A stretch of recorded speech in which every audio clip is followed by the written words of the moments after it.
આપણું કયું પાપ સ્થાનક ચાલે છે? પાંચમું. શું નામ? પરિગ્રહ. બરાબર ને? તો પરિગ્રહના મેઇન બે પ્રકાર.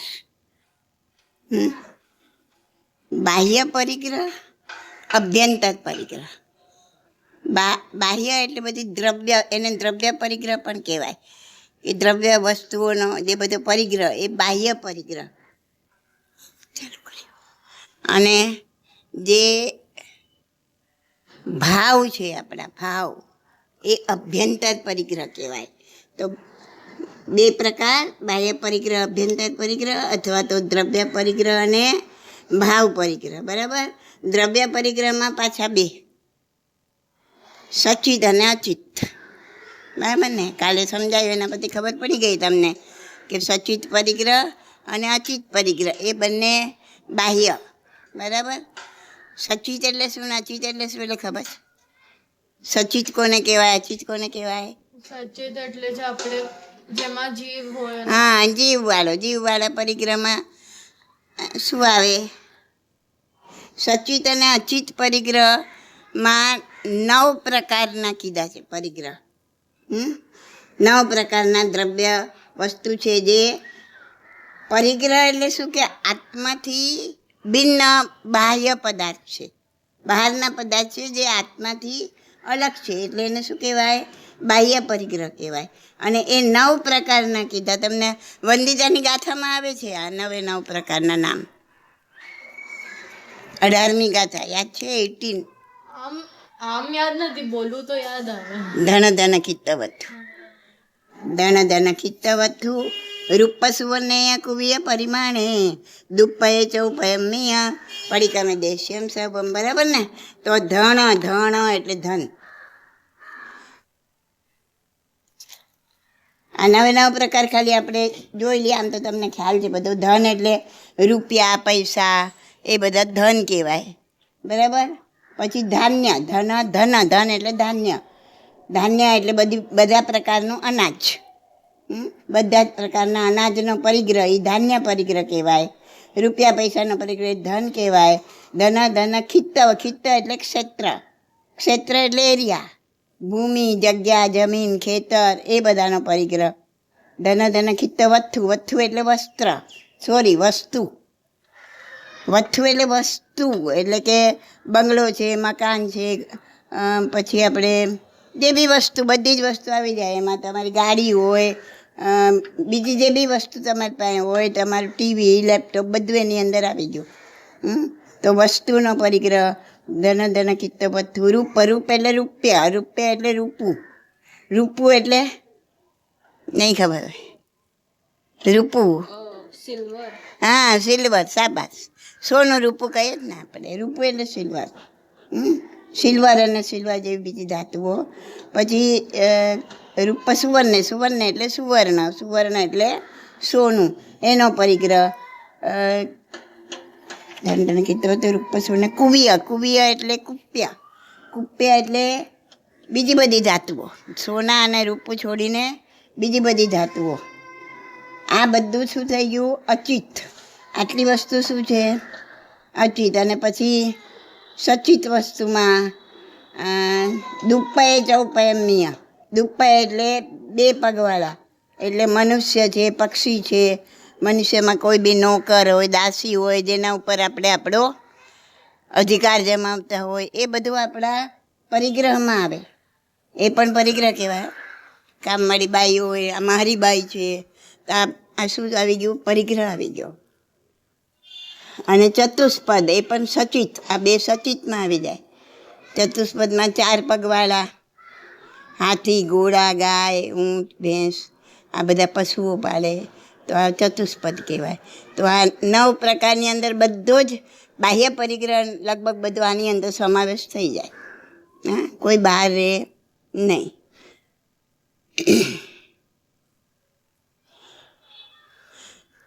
હવે આપણે જોશું અભ્યંતર પરિગ્રહ, જેની તમે કલ્પના બી નહીં કરી હોય કે આને પણ પરિગ્રહ કહેવાય. આ બધો પરિગ્રહ તો ખબર છે ભાઈ, પણ આને બી પરિગ્રહ કહેવાય. હા, જેવી રીતના દ્રવ્યનો પરિગ્રહ છે, એવી રીતના આત્માની અંદર, આ છે બધું આત્માની બહાર, બરાબર ને? અને આત્માની અંદર પણ આત્માથી ભિન્ન વસ્તુ, આત્માથી અલગ પણ છે આત્માની અંદર, એવા એને કહેવાય અભ્યંતર. કાંઈ કલ્પના આવે છે એવું શું છે જે આમ આત્માથી ભિન્ન છે પણ છે આત્માની અંદર? એ બી પરિગ્રહ છે, અભ્યંતર. વાહ વાહ, શાબાશ શાબાશ. તમે બધા તો બહુ હોશિયાર છો. મારે હવે કંઈ સમજાવવું નથી. ખાલી વાત કરું છું તો કલ્પના આવી જાય તમને. રાગ, દ્વેષ, કસાય, વિષય વાસના, વૃત્તિ, મિથ્યાત્વ, કદાગ્ર, આવા 14 પ્રકારને પોતાને કર્મ બી આત્મામાં જ છે, જે કર્મ બાંધીએ છીએ પણ આત્માથી ભિન્ન. તો એ પરિગ્રહ છે. એ બી પરિગ્રહ છોડવો જ પડે ને, એના વગર તો આત્મા મુક્ત થાય જ નહીં ને. યશ, પ્રતિષ્ઠા, પછી આપણી બધી એ વસ્તુ ના હોય પણ એની ઈચ્છા, લાલસા, આસક્તિ, આ બધા 14 પ્રકારના અભ્યંતર પરિગ્રહ છે. હા, આપણે એ કર્મ કે ને ક્લેશ, કસાય, મિથ્યાત્વ, રાગ, દ્વેષ, હાસ્ય, તો આ બધા ઝઘડો, કોઈને દુઃખ થાય એવું બોલવું, કજિયા, ઝઘડો. ભાઈ મારા મનને તું ક્લેશ બહુ થાય છે, તું હવે આ વાત બંધ કર, કે ને ક્લેશ. પણ છે આત્માથી ભિન્ન, અને આ બધા જડ છે, આ બી ચેતન નથી. અને આપણે આવા જે અભ્યંતર પરિગ્રહ છે, જેને ભાવ પરિગ્રહ કહેવાય, હા, એને પણ પાછી આપણે સારા માનીએ છીએ, એનું અભિમાન કરીએ છીએ. કલ્પના આવે છે. હવે રાગયુક્ત પ્રેમ હોય તો રાગયુક્ત પ્રેમ એટલે, અને એવો આપણો સ્વભાવ હોય રાગયુક્ત પ્રેમવાળો, અને આપણે કહીએ શું કે મારો તો સ્નેહથી ભરેલો પ્રેમપૂર્ણ સ્વભાવ છે, એવું આપણે માની લઈએ છીએ આપણને. તો તમને આ બેમાં સમજણ પડી? બેમાં શું અલગ છે? રાગયુક્ત પ્રેમ પૂર્ણ સ્વભાવ અને સ્નેહથી ભરેલો પ્રેમપૂર્ણ સ્વભાવ. તો રાગયુક્ત ત્યાં તમારી મતલબ છે, તમારો સ્વાર્થી પણ છે. તમારું કંઈક એની સાથે એની પાસે શું કહેવાય, કંઈક ઈચ્છાથી તમે રાગ કર્યો છે, એની પાસેથી કંઈક મેળવવું છે તમારે, તો એ રાગયુક્ત કહેવાય. કે જેને એ વસ્તુ તમને એની પાસેથી ન મળે તો તમને દ્વેષ આવે છે. રાગયુક્ત પ્રેમ સ્વભાવ છે તો તમને જે એની પાસેથી જે સ્વાર્થ છે, સામેલી વ્યક્તિ પાસેથી કે વસ્તુ પાસેથી, તો એ તમને ન મળે તો તમને દ્વેષ આવે છે. એ રાગયુક્ત સ્વભાવ કહેવાય.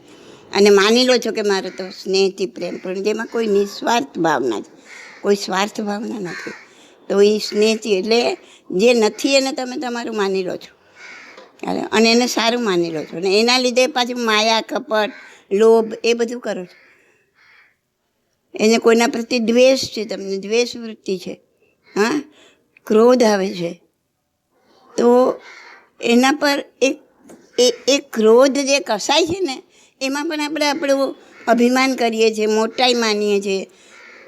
શું કે આમ એમ કે હા, મારો સ્વભાવ તો ઘણો ક્રોધી છે ને, એ જ સારું છે. થોડો ક્રોધ ના રાખું ને, થોડી આંખો લાલ ના દેખાડું ને, અને થોડી ધાક ધમકીથી ના બોલું ને, તો લોકો મને કંઈ ગણે જ નહીં. પાછળની વચમાં મારી કિંમત ઘટી જાય. આ રીતના જે ક્રોધ સ્વભાવ છે પોતાનો, તો એને સારો માને છે. એ પણ એક પરિગ્રહ છે. જે પરિગ્રહ કરો છો અને એ પરિગ્રહને સારો માનો છો. અને એવી રીતના લોભ છે, વિષય છે, એ બધામાં આ રીતના આપણે વિચારતા હોઈએ છીએ. એમ કે માયા છે, કપટ છે, તો કે લોભ છે, કેમ કે અત્યારે જમાનો જ એવો છે, એમ માનતા હોય કે જમાનો જ એવો છે. બહુ સીધા, સરળ, સાદા એવું ચાલવામાં મજા જ નથી, ને તો લોકો બનાવી જાય. આથી થોડા માયાવી, કપટી તો રહેવું જ જોઈએ. થોડું માન પાન મોટાઈ પણ બતાવવું જ જોઈએ. હા, તો જ લોકો આપણી સામે નમીને ચાલે. આવા ભાવ હોય છે ને, આ પરિગ્રહ, કે જેને તમે એ પરિગ્રહને, લોભ પરિગ્રહને, માન પરિગ્રહને, કપટ પરિગ્રહને સારું સારું માનો છો પાછું, અને એમાં તમારું મોટાઈ અને અભિમાન બતાવો છો. ઘણાને મજાક મસ્કરી કરવાનો, હાસ્ય કરવાનો એવો સ્વભાવ હોય, અને શું માને? એ પણ પરિગ્રહ છે. પણ માને શું? મારો સ્વભાવ તો બહુ હસમુખો, વિનોદી છે, એમ હું તો હજારોને હસાવું છું, ઘણો સારો સ્વભાવ છે મારો, એવું પોતે અંદરથી માનતા હોય. તો આવી વ્યક્તિ પોતાનો જે આ હાંસી મજાક કરવાનો સ્વભાવ છે ને, એને પણ સારો માનીને પાછું એને એ સ્વભાવને ટકાવી રાખવા માટે આવા બધા શું કહેવાય, તમારે જોક્સ વાંચતા હોય, જોકની બુકો વાંચતા હોય, એવા પુસ્તકો વાંચતા હોય. હા, અને એટલે કે પોતાનો આ જે મજાક મસ્કરીનો સ્વભાવ છે ને, એ કાયમ બની રહે એવા પોતે ટ્રાય કરતા હોય. હવે આપણને કલ્પના પણ ના આવે, આ તો બધું બહુ બહુ સામાન્ય લાગે આપણને, આવું તો કરીએ જ ને એમ. પણ આપણે એ નથી જાણતા કે આ પણ બધો અભ્યંતર પરિગ્રહ છે, એને બી છોડવાનો છે. અને જ્યાં સુધી છે ત્યાં સુધી એને સારો નથી માનવાનો, એને પુષ્ટિ નથી આપવાની. જ્યારે તમે એને સારો માનો છો તો એને પોષણ મળે છે. જેને પોષણ મળે એ કોઈ દી જાય જ નહીં. એને ખરાબ માનો તો જ જાય. તમારો આત્મા કે આ રોંગ છે, આ ખોટું છે, હા ભલે થઈ જતું હોય, આદત પ્રમાણે એકવાર મજાક મસ્કરી થઈ પણ જતી હોય, પણ આત્મા એમ કહેતો હોય કે આ ખોટું છે, આ પણ એક પરિગ્રહ છે, મારે આને છોડવાનો છે. તો એ ક્યાંક પાતળો પડે, એને એમ થઈ ગયું કે હવે મને અહીંયા કોઈ ટેકો નથી આપતું, એટલે મારે અહીંથી ભાગવું પડશે. અને ઓલું તો મજા આવી ગઈ, ખાઈ પીને તગડું થયા કરે અંદર. એવી રીતના આપણી અંદર આવો મિથ્યાત્વ બી પડ્યું છે, એટલે કે અજ્ઞાન. અજ્ઞાન એટલે ઊંધી શ્રદ્ધા, વિપરીત જ્ઞાન. હા, એને પણ આપણે સારું માનીએ છીએ. ઘણા એવા લોકો છે. હા, તો એ લોકો એમ માનતા હોય કે મને ધર્મ પર શ્રદ્ધા નથી ને તો સારું છે. મનમાં એવું માનતા હોય, એવું કહેતા બી હોય છે, ના હું આવું બધું કંઈ માનું નહીં, પાપ ને પુણ્ય ને આ દર્શન કરવા જવાનું, પૂજા કરવા, હું કશું આવું બધું માનું નહીં. હા, જે હું એ મારી માની જેમાં હું શ્રદ્ધાળુ થઉં ને, અને તપ ને તપશ્ચર્યા ને બધું કરીને હું મારી કાયાને સૂકવી દઉં. પણ સારું છે કે મારામાં શ્રદ્ધા નથી, અજ્ઞાન છે, સારું છે, મિથ્યાત્વ છે, સારું છે, તો જ હું ખાઈ પીને મસ્ત મોટો તાજો માજો તગડો થઈને રહું છું, એમાં જ મજા છે. આવું માનવાવાળા પણ ઘણા છે, અને અજ્ઞાનને પુષ્ટિ આપે છે, અજ્ઞાનતાને સારું માને છે.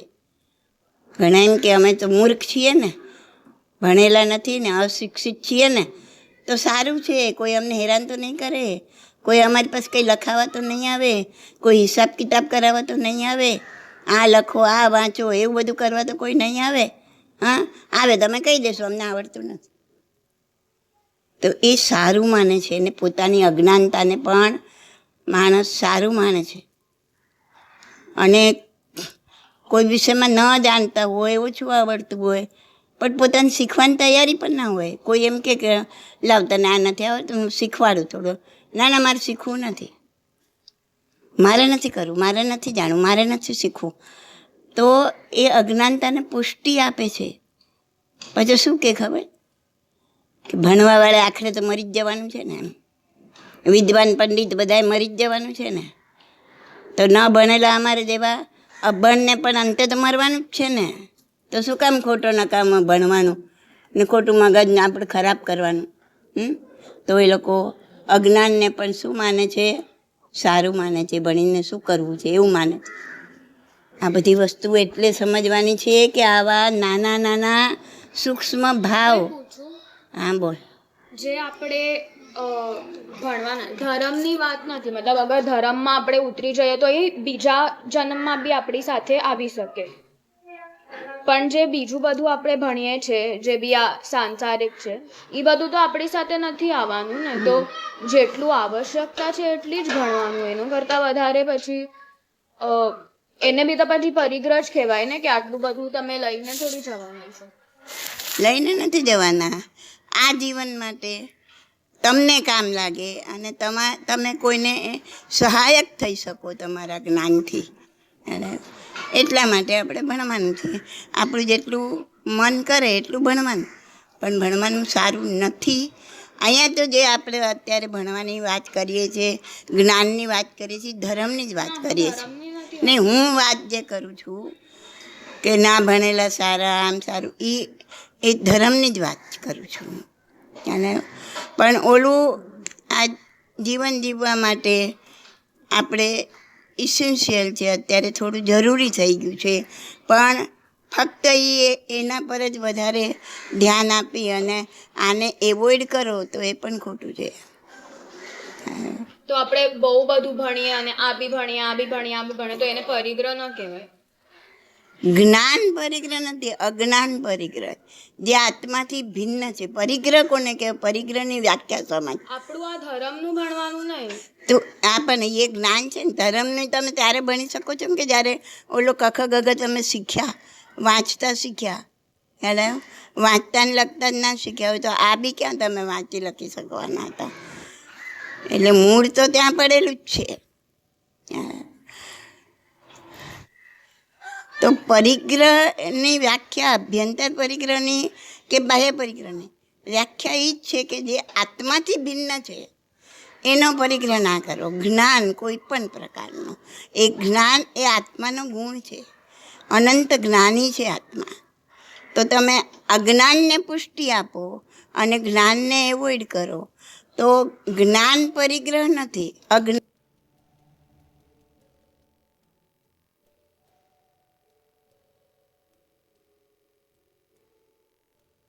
અને જ્ઞાનને એવોઇડ કરો તો જ્ઞાન પરિગ્રહ નથી, અજ્ઞાન પરિગ્રહ છે કે જે આત્માથી ભિન્ન છે. અહીંયા જે વાત કરી અભ્યંતર પરિગ્રહની, કસાયની, રાગની, લોભની, દ્વેષની, એ બધા આત્માથી ભિન્ન છે, આત્માથી અલગ છે, પણ આત્માની અંદર છે.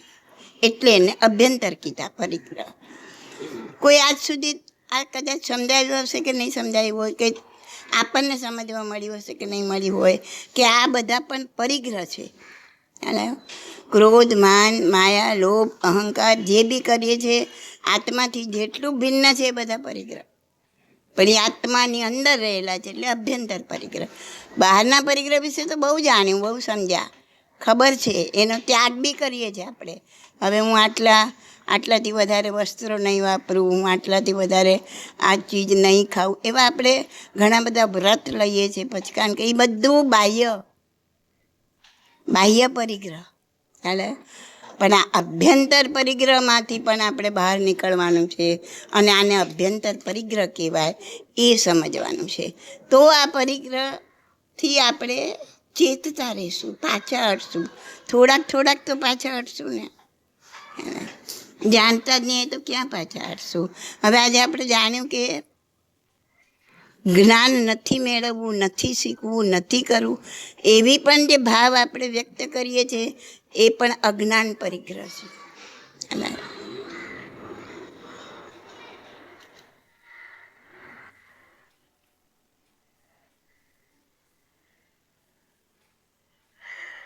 તો અજ્ઞાન કર્મોને પણ આપણે છોડવા ઈચ્છતા નથી. આ બધા કર્મ કેવા છે? તો કે હેય છે. હે એટલે હેય અને ઉપાદેય એ શબ્દ સમજી લો, ઘણી વખત આવે શાસ્ત્ર વાંચતા હોય તો તમે. હેય એટલે છોડવા યોગ્ય, ત્યજવા યોગ્ય, અને ઉપાદેય એટલે આરાધવા યોગ્ય, કરવા યોગ્ય. તો હેય એટલે ત્યાગ કરવા યોગ્ય. તો આ કર્મ પણ કેવા છે? ત્યાગ કરવા યોગ્ય છે. એટલે આપણે સમજાયું, પાપ કર્મ કે પુણ્ય કર્મ એ બંને ત્યાગ કરવા જેવા છે અને ખપાવવા જેવા છે. પણ આપણે શું માનીએ છીએ? એને સારા માનીને ચાલીએ છીએ. અને આપણે રાગથી આપણે એને આપણા પોતાના માનીએ છીએ અને એમાં મસ્ત રહીએ છીએ. તો આ અભ્યંતર પરિગ્રહ છે.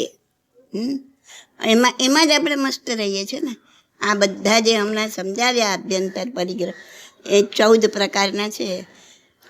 14 પ્રકારમાં 4 તો કસાય આવી ગયા, ક્રોધ માનમાં 9 કસાય છે, અને 9 4 13 અને 1 મિથ્યાત્વ. 14 પ્રકારના આ જે છે બધા સમજાવ્યા એમાં આપણે મસ્ત રહીએ છીએ. અજ્ઞાની અજ્ઞાનમાં મસ્ત, જ્ઞાની જ્ઞાનમાં મસ્ત. ફરક શું? તો 1 મિનિટ, ફરક શું? અજ્ઞાની અજ્ઞાનમાં મસ્ત છે, એ કર્મ બાંધે છે. જ્ઞાની જ્ઞાનમાં મસ્ત છે, એ કર્મનો ક્ષય કરે છે. શું કહે છે? મને હજી પણ રાગ અને કરુણા અને સ્નેહ બધામાં ફરક નથી ખબર. એટલું સમજવાનું કે જ્યાં આપણે આપણા સ્વાર્થથી પ્રેમ બતાવું છું, પણ તારી પાસેથી ખૂબ અપેક્ષા છે. અને હું તને પ્રેમ કરું છું કે આ મને સારી રીતના રાખશે, આ મને મારું કીધું માનશે, મારું વિનય કરશે, મારું આમ કરશે, મારું બધી અપેક્ષા સાથે તારા પર પ્રેમ છે, તો એ રાગ થઈ ગયો. કેમ કે જે દિવસે મારી અપેક્ષા પૂરી નહીં થાય તેથી મને તારા પર દ્વેષ આપશે. તો રાગ એ છે કે એ તમારી અપેક્ષાઓ પૂરી ન કરે તો તમને દ્વેષ આવે.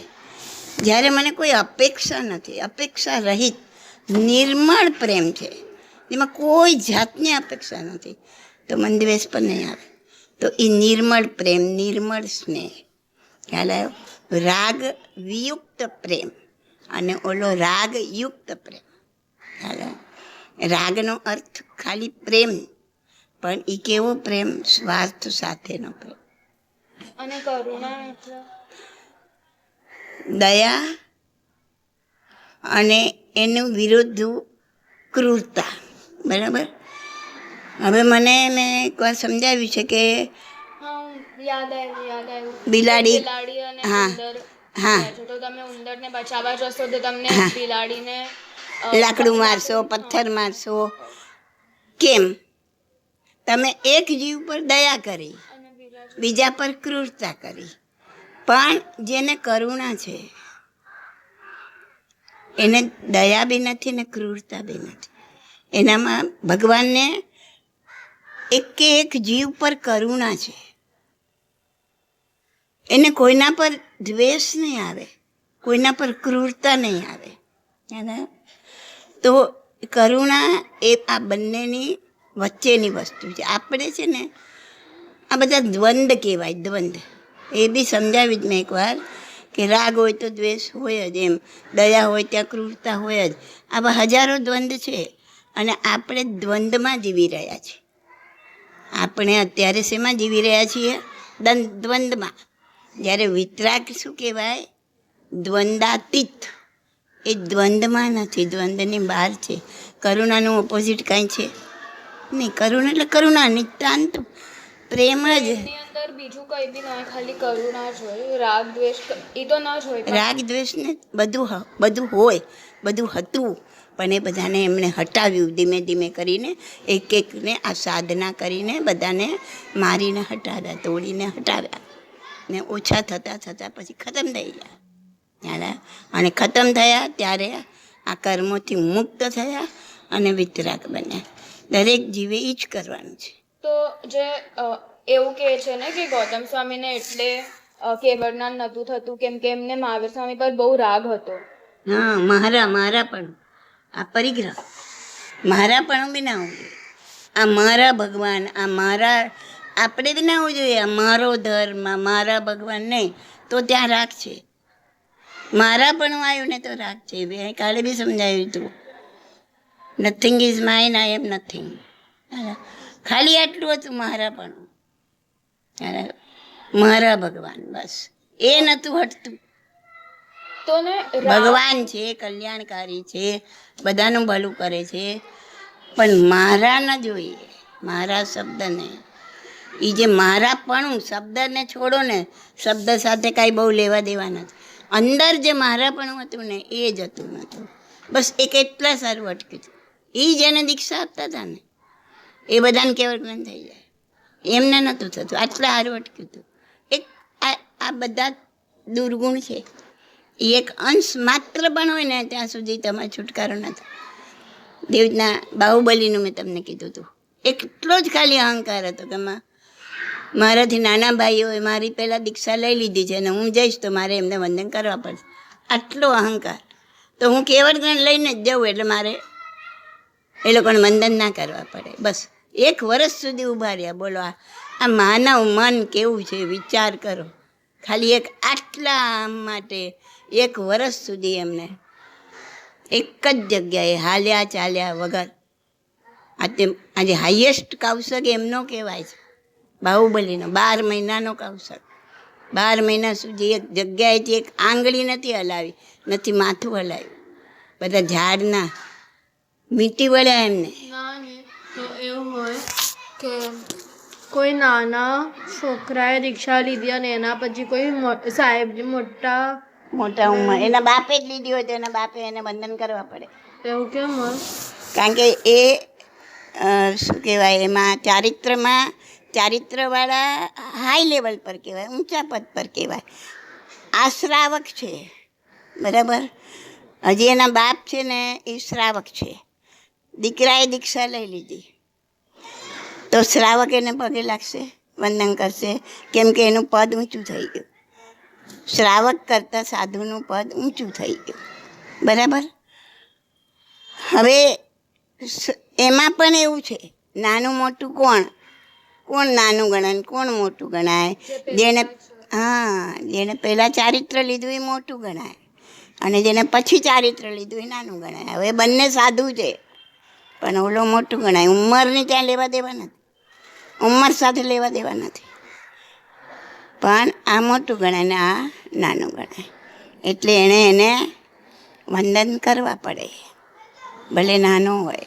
ઓલા 8 વર્ષ 10 વર્ષના છોકરાએ દીક્ષા લીધી હોય અને 80 વર્ષના બાપે પછી દીક્ષા લીધી, તો 80 વર્ષના બાપે ઓલા 10 વર્ષના છોકરાને વંદન કરવા પડે.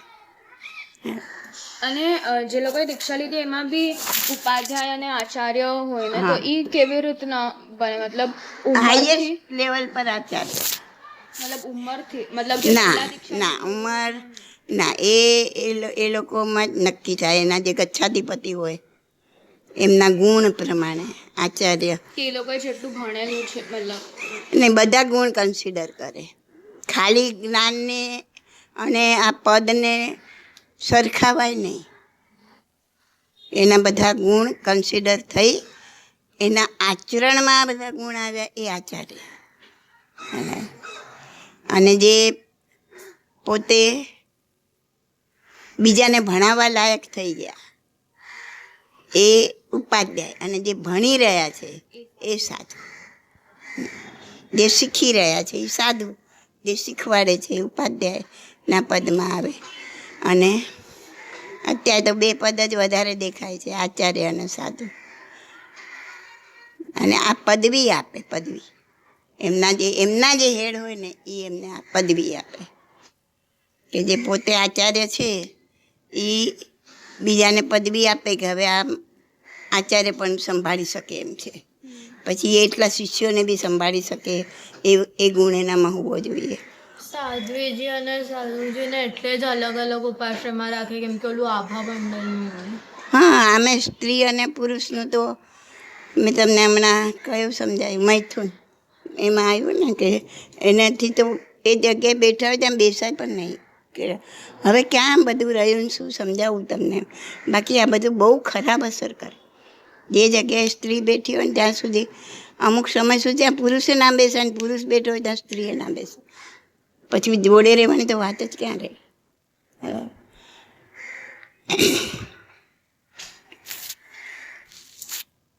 તમે એમ કહો કે અમે દૂર રહીએ છીએ એકબીજાથી, પણ તમારું આભા મંડળ ટચ થઈ ગયું, પતિ. એટલે અંતર વધારે જોઈએ એ વચ્ચે.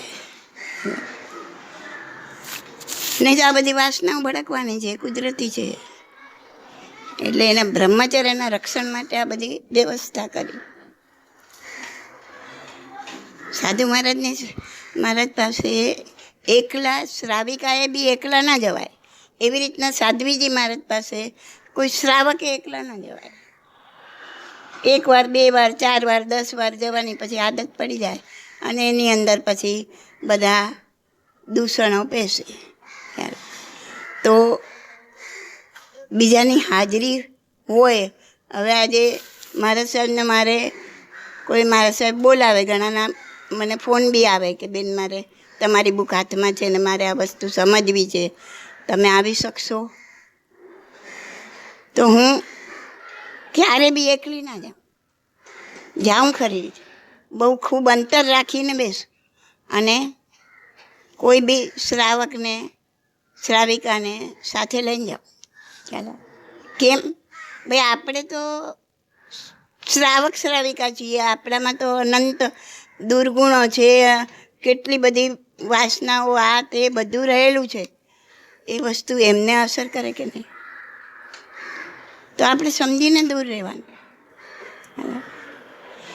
ભલે એમના માટે એમને તમને કાંઈ ખપ છે, તમને જુએ છે, તબિયત સારી નથી તો કાંઈ બનાવી આપવું છે, એ બધી છૂટ આપી છે, પણ એકાંતની છૂટ નથી આપી. એકાંતની કોઈ વિતરાગે કે કોઈ ગંધરે કે કોઈ છૂટ નથી આપી તમને. કે જે નદી કાચા પાણીને અડાય નહીં, પણ જરૂર પડે તો તું નદી પાર ઉતરી જજે એમ કીધું છે. ભલે કાચા પાણીને અડવું પડે તો જરૂર પડે તો નદી પાર ઉતરી જજે, પણ બ્રહ્મચર્યનો ભંગ ના કરીશ, એવું સાધુ માટે કહ્યું છે, સાધ્વીજી માટે કહ્યું છે. એટલે આ તો એકદમ હાઈએસ્ટમાં હાઈએસ્ટ ગુણ છે બ્રહ્મચર્ય. એની અંદર બધા જ ગુણનો સમાવેશ થાય. આપણે શું વાત ચાલતી હતી? પરિગ્રહની. હા, તો મને પૂછવું હતું હા. કે રાગ બી તો એક ઓલું જ છે ને, પાપસ્થાનકમાં જ આવે છે ને, તો ઈ રાગ અને આ પરિગ્રહના રાગના વચ્ચે ફરક શું છે? ના, બધા એકબીજાને મળતા જ, એકની અંદર બીજા દૂષણ છે. જેમ આપણે ના જોયું કે આ મૈથુન આપણે જોયું તો એની અંદર જે આ મૈથુન સેવે પરસ્ત્રી જોડે કે પરપુરુષ જોડે સંબંધ રાખે કે તો એની અંદર જૂઠ આવી જાય. મૃષાવાદ અલગ બતાવ્યું છે, પણ એની અંદર એનો સમાવેશ થઈ જાય. જે આવું કરતા હોય ને એ જૂઠ બોલતા જ હોય, એ ચોરી કરતા જ હોય, એ વ્યસનના રવાડે ચડી જાય અને વ્યસન પૂરા કરવા માટે એ ચોરીઓ કરે. એના એક જૂઠ સાચવવા માટે બીજા 1000 જૂઠ બોલે. તો આની અંદર એનો સમાવેશ થાય છે. એવી રીતના આ પરિગ્રહમાં પણ આ બધા અવગુણોનો સમાવેશ. આને પણ પરિગ્રહ કહેવાય એમ સમજવાનું છે. આ પણ પરિગ્રહ છે, પાપસ્થાનક છે, એને હટાવવાનું છે, એને ખોટું છે એમ માનવાનું છે, આપણા આત્માને સમજાવવાનું છે કે ના ભાઈ તારે છૂટવું છે ને, તું અનંત અનંત અનંત જન્મોથી આ ફેરા જ કરી રહ્યો છે ને. હા, અને આ ફેરામાં કેવા કેવા ભાવ કર્યા, કેવા કેવા 1 ઇન્દ્રિય બન્યા, 2 ઇન્દ્રિય, 14 ઇન્દ્રિય બન્યા, કીડા બન્યા, મચ્છર બન્યા, અને માણસ બી બન્યા તો કેવા કેવા બન્યા હશું, પર દેવ બી બન્યા તો પરમાધામી બન્યા હશું, કિલ્બિશિક દેવે બન્યા હશું.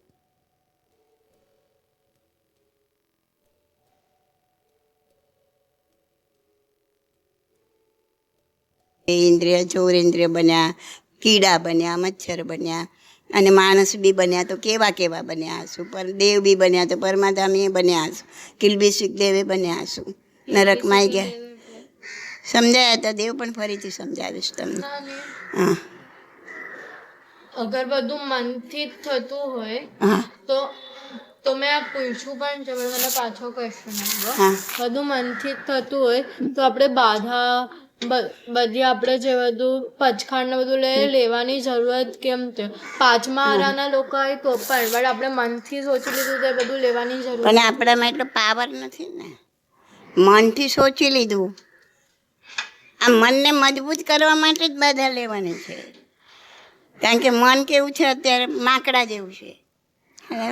તો મન માકડા જેવું છે, બાધા લઈ લીધી, પણ પછી એવી પરિસ્થિતિ ઊભી થઈ ગઈ, ખૂબ તાવ છે, આમ છે, તેવું છે, તો દૂધ તો લેવું જ પડશે, આ તો ખાવું જ પડશે, થોડું ફ્રૂટ લેવું જ પડશે, લઈ લો. બાધા ક્યાં છે? પચખાણ ક્યાં લીધું છે? એટલે આપણે મન મજબૂત કરવા માટે, મનને સ્ટ્રોંગ કરવા માટે આપણે પચખાણ લેવું પડે છે.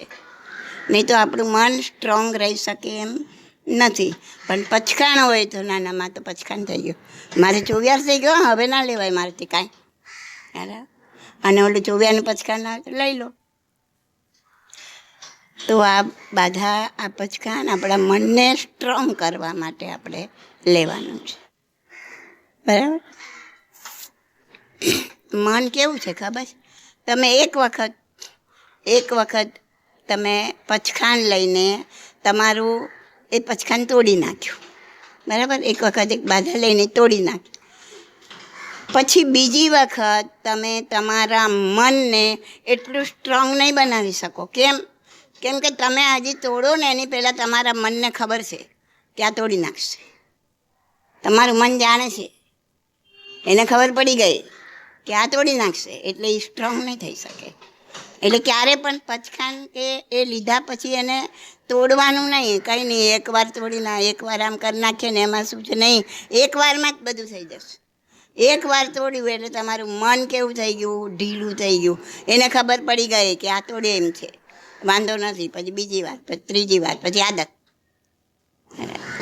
તો જે તમે મનથી નક્કી કરો અને જે પચખાણ લો, તમારાથી થાય એટલું કરો, પણ તોડો નહીં. અને તમારા મન વધારે ને વધારે મજબૂત થતું જશે. પછી એને ખબર પડશે. એક વખત ખૂબ તરસ લાગી, ખૂબ આમ ઓલું થઈ ગયું, પણ ના, મારે પચખાણ છે ને, હવે સવારે નોકારસી થાય પછી જ પાણી પીવાશે. હા, પછી બીજી વાર ક્યારે બી એવું થશે ને તો તમારું મન પહેલેથી જ તૈયાર હશે કે ગમે તે થશે, મને પાણી નથી મળવાનું, તો એ સ્ટ્રોંગ થશે. આ કુદરતી નિયમ છે, બોડીનો નિયમ છે, મનનો નિયમ.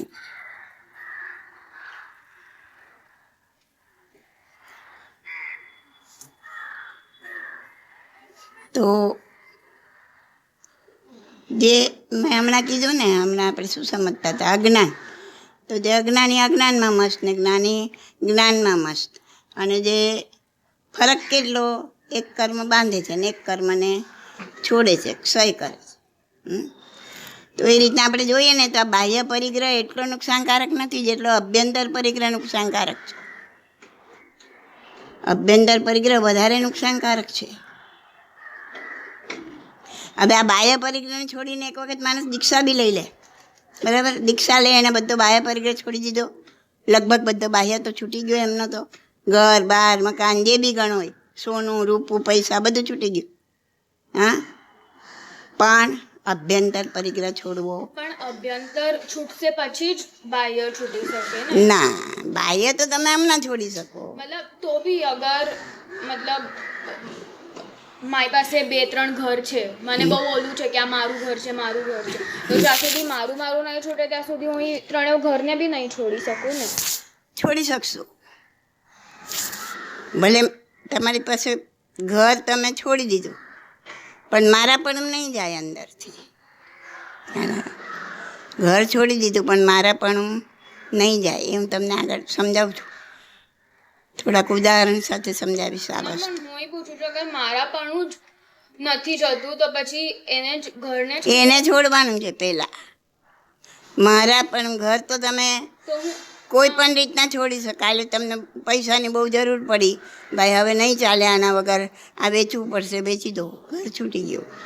એટલે પણ એ છૂટ્યા પછી બી, એ કોઈને આપી દીધા પછી પણ, આ મારું ઘર હતું, આ ઘર મારું હતું, મેં આટલામાં વેચી કાઢ્યું. મારા પણ નથી જતું ને, પ્રોબ્લેમ ત્યાં જ છે. હું તમને કહું કે સમજાવું છું નરસિંહ કે મારું જતું રહ્યું છે, મારા પણ અંદર છે જ. સમજ્યા પછી જેટલું નીકળે એટલું કાઢો, ત્યાંથી પાછા હટો. એનું નામ પ્રતિક્રમણ. પ્રતિક્રમણમાં જ આવીને ઓલી ગાતા ધન ધન કિતવથું, એ વંદિતાને, એમાં બધું પાપથી પાછા હટવાનું જ છે. આખી વંદિત જ એનું છે કે જેટલા પાપ થયા હોય એમાંથી મને પાછું હું વળું છું.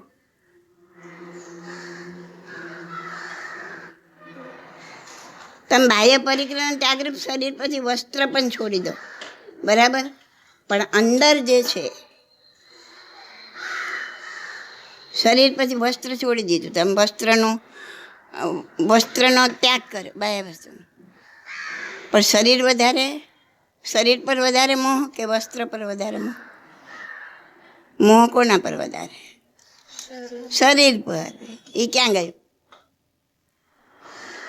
ઓલું છોડ્યું તો પણ આ નથી જવાનું. દેહાધ્યાસ ચાલુ જ છે. અભ્યંતર પરિગ્રહનો ત્યાગ કરવો બહુ દુષ્કર છે, બહુ દુષ્કર છે. એની કોઈ સીમા જ નથી, કોઈ મર્યાદા જ નથી. બહારની તો મર્યાદા આવી શકે, ચલો કે 3 ઘર છે તો 2 છોડી દો, 1 રાખો, પછી 1 પર જ. એની તો કોઈક લિમિટ આવી. આની તો કોઈ લિમિટ જ નથી.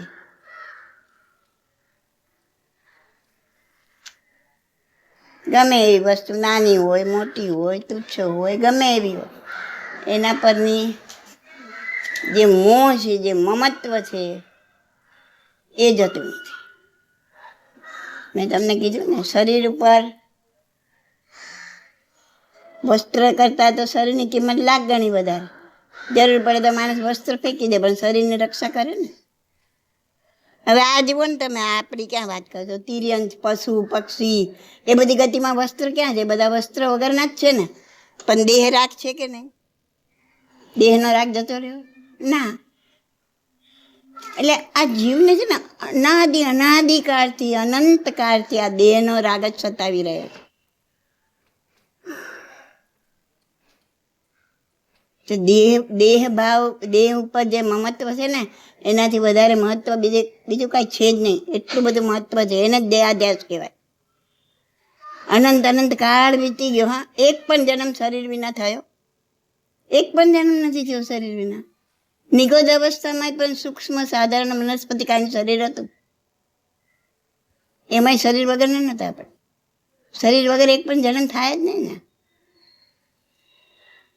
અને વસ્ત્ર વગર તો કેટલાય જન્મ થઈ ગયા. મને એક ક્વેશ્ચન, અનંતા જન્મ થઈ ગયા વસ્ત્ર વગર. મતલબ આનાથી રિલેટેડ નહોતું, પણ નિગોદ છે, એમાં એવા બી જીવો હોય ને, મતલબ એક શરીરમાં બહુ બધા જીવો હોય. એને જ નિગોદ કહેવાય. અચ્છા, એને જ નિગોદ કહેવાય. તો મતલબ એટલે શરીર તો છે ને સામાન્ય શરીર છે, કોમન. તમે કોમન રૂમમાં રહો, હોલમાં રહે. કોઈ ધર્મશાળામાં ગયા તો કોઈ સ્પેશિયલ રૂમ મળે, અને કાં તો કોમન મળે, હોલ મળે. તો હોલ જેવું છે. તો એમાં બી મતલબ એવું હોય કે એ લોકોએ સમૂહમાં પાપ કર્યું એટલે એ લોકો સાથે આવ્યા, એવું હોય કે? એ બધું આપણે એક્ઝેક્ટ એની વ્યાખ્યા ના કરી શકીએ, કારણ કે એ તો જીવોની ખાણ છે. એ જ રીતના જીવો ત્યાં છે જ અનાદિકાળથી. એનો કોઈ શરૂઆત છે જ નહીં. રાઉન્ડ છે, રાઉન્ડ. ચાલે સીધી લાઈન હોય તો એનો થાય કે અહીંયા એનો શરૂઆત ને અહીં એન્ડ. પણ આ રાઉન્ડ છે એટલે એનો એન્ડ, શરૂઆત છે જ નહીં, એન્ડ છે. કારણ કે રાઉન્ડ મોટા મોટા મોટા મોટા થતાં જતાં એનો એક છેડો આવી જાય, એ મોક્ષ.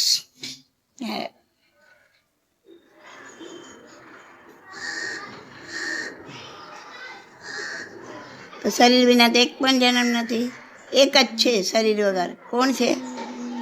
અશરીરી સિદ્ધ ભગવાન. એટલે હે ના, શરીર ના હોય, ખાલી આત્માની અવગાહના હોય. શરીર ગયા, બધા શરીર જાય ત્યારે જ સિદ્ધ બનાવે. છેલ્લું કાર્મણ શરીર, તેજસ શરીર, 5 પ્રકારના શરીર છે. તેજસ કાર્મણ તો બધા જ જીવને હોય, છેલ્લે જ મોક્ષ થતા જાય.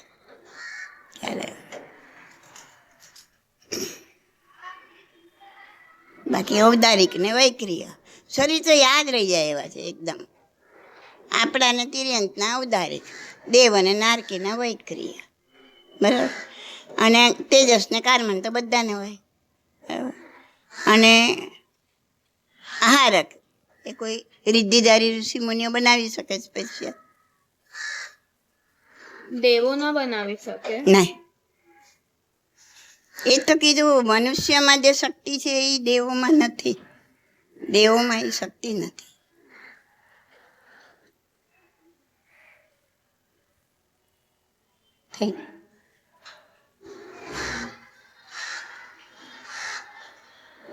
તો મેં તમને હમણાં કીધું એક ઇન્દ્રિય, બે ઇન્દ્રિય, તે ઇન્દ્રિય, ચૌરિન્દ્રિય, તિર્યંચ પંચેન્દ્રિય, પછી જલમાં રહેવાવાળા, જમીન પર રહેવાવાળા, આકાશમાં ઉડવાવાળા, પશુ પક્ષી, નારકી, આ બધા જીવોના શરીર પર વસ્ત્ર છે જ નહીં. એટલે બધા નિર્વસ્ત્ર એવા આપણે કેટલા જન્મ કર્યા. શરીરધારી બે જ. કોણ? શરીરધારી વસ્ત્રધારી, સોરી, દેવ અને દેવ અને મનુષ્ય. વસ્ત્રનો સંબંધ આ બે જણ જ છે. નારકી પણ ના, એ લોકોનું વસ્ત્ર નથી. એ પણ જે યુગલિકો હોય એ લોકોને બી, યુગલિક એ મનુષ્યમાં આવે. પણ એ લોકોને બી વસ્ત્ર ન હોય ને. એ લોકો આ પહેરે ને બધા ઝાડના વસ્ત્રો બનાવીને, ઠંડી લાગે તો મોટા મોટા પાંદડા હોય, આવડા મોટા બિલ્ડિંગ જેવડા, એનાથી ઊંચા બિલ્ડિંગોથી ઊંચા ઊંચા ઝાડ હોય અને આવડા મોટા પાંદડા હોય, પોતે એવા હાઇટવાળા હોય. અને એ લઈને એના વસ્ત્ર બનાવે, એના ફૂલથી પોતાને શણગારે, પહેરે. એટલે આ બધું એમને લોકો ના કે બધું કલ્પવૃક્ષમાંથી, આ કલ્પવૃક્ષ એ બધું એમના વૃક્ષમાંથી જ મળી જાય. ઘર બનાવવાનું, ડાળીઓ ડાંખડા બધું એમાંથી જ મળી જાય. ખાવાનું એટલું એવું મીઠું ને એવું તમે 50 મસાલા નાખો ને તો એવું ના બને, એવું સરસ વૃક્ષ પરથી ખાવા મળી જાય. ને આપણે બધા ગાંડા જેવા સમજ્યા શું, એક મને પાણીપુરી ખાવી છે એટલે ઝાડ પાણીપુરી આપે. હા, વડા ખાવા છે, ઝાડ વડા આપે. એ ભગવાન, કંઈક સમજો. આ જંગલમાં જ રહેતા હતા અને એમને ખબર નથી પાણીપુરી શું હોય, એટલે પાણીપુરી માંગવાનો કોઈ સવાલ જ નહોતો. કલ્પવૃક્ષે એટલે કીધું છે કે એમની જેટલી જરૂરિયાતો હતી એ બધી વૃક્ષથી પૂરી થઈ જતી હતી.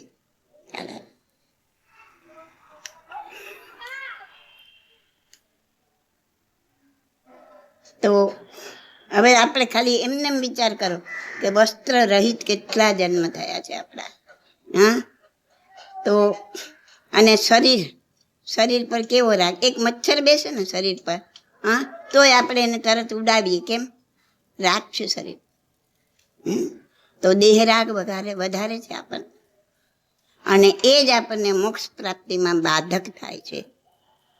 એટલે વસ્ત્ર કરતાં વધારે, એટલે વસ્તુ કરતાં વધારે બાધક કયું છે આપણને? આપણા દેહનો રાગ, દેહ મમત્વ ભાવ, આ મોક્ષમાં બાધક છે. ચાલો, હજી ઘણું બધું સમજવાનું છે, આપણે પછી સમજશું. ઓકે, બીજું કાંઈ?